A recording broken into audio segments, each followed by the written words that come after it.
Zee 24 तास एक पाऊल पुढे। पुण्यातील आरटीआय कार्यकर्ते सतीश शेट्टी हत्येप्रकरणी 9 जणांच्या पॉलिग्राफ टेस्टला शिवाजीनगर कोर्टाने परवानगी दिली आहे। यात 7 पोलीस कर्मचारी आणि 2 उद्योजकांचा समावेश आहे।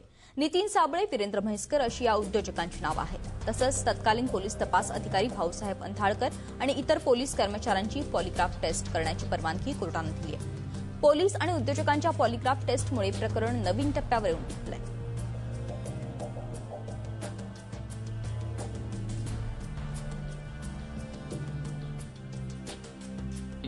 पुणे ग्रामीण पोलिसांचे माजी पोलीस निरीक्षक भाऊसाहेब आंधळकर आता आपल्याबरोबर आहेत। त्यांचं देखील यात संशयित म्हणून सीबीआयने नाव घेतलेलं आहे। आंधळकर साहेब, तुमचं संशयित म्हणून नाव घेतलंय, पॉलिग्राफ टेस्टची मागणी सीबीआयने केली। कोर्टात काय तुम्ही म्हणणं मांडलं, काय तुमची भूमिका आहे? कोर्टामध्ये सतीश शेट्टी प्रकरणामध्ये या ठिकाणी सत्य शोधण्यासाठी सीबीआयकडे ज्या लोकांनी, त्याच्या नातेवाईकांनी काही अधिक आमच्या पोलीस अधिकाऱ्याच्या पंपिंगमुळे असेल, ठराविक आरोप केले गेले की एलसीबी आणि पीआय आंधळकर आणि इतर टीमनेच ह्यांना माहिती असेल, ह्यांना आरोपी माहिती आहेत, खोटे आरोपी अटक केलेत, पैसे खाल्लेत, असे जे आरोप केलेले आहे, याकरता आम्ही स्वतः होऊन सीबीआयला आमची पॉलिग्राफ टेस्ट घेण्याला आमची काही हरकत नाही असं लेखी आम्ही त्यांना दिलं ऑफिसला।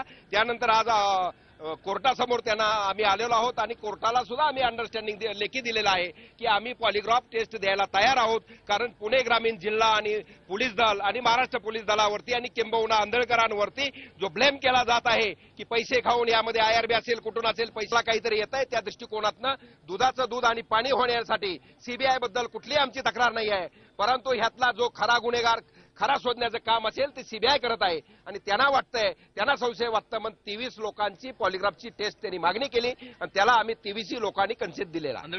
तपास यंत्रणेने पोलीस खात्यामध्ये असल्या कारणानं हा गंभीर मुद्दा असं मला वाटत नाही आहे। कारण सीबीआयकडे सतीश शेट्टीचे भाऊ असतील किंवा इतर नातेवाईक असतील, ते कुणाच्या सांगण्यावरून काय करतायत हे आम्हाला माहिती आहे।